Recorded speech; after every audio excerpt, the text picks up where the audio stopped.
Chers amis, votre don au denier de l'Église, il est extrêmement fondamental et précieux. Sans vous, l'Église ne peut pas exercer sa mission.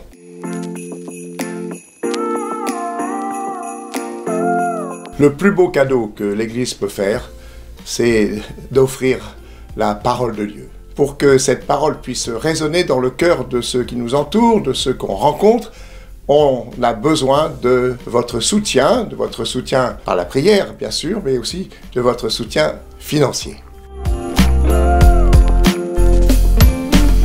Les chrétiens portent une magnifique parole, c'est la parole de Dieu, qui est une parole d'espérance. Elle est fondée sur le mystère de la mort et de la résurrection du Christ. Donc c'est une parole, j'allais dire, résurrective, si je me permets ce mot. Une parole qui permet d'éclairer la route, qui donne des repères, qui fait vivre et qui fait espérer.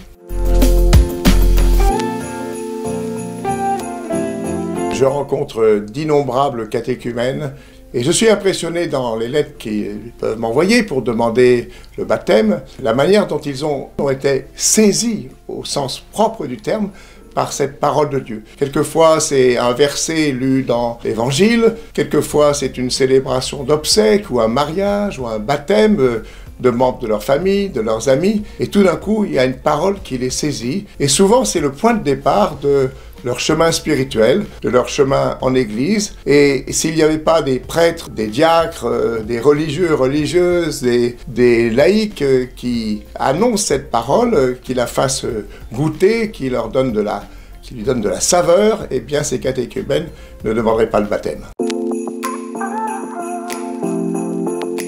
Et si aujourd'hui nous pouvons goûter la saveur de l'Évangile, c'est parce que des témoins ont porté cette parole pour soutenir l'Église dans cette mission qui est absolument magnifique, qui est vitale.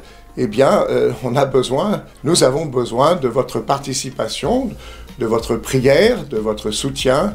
Nous sommes à quelques jours du 31 décembre, et donc pour ceux qui ont déjà participé au denier pour cette année, eh bien, je leur dis un grand merci au nom de toute l'Église en Val d'Oise. Et pour ceux qui n'auraient pas encore donné, je vous encourage fortement.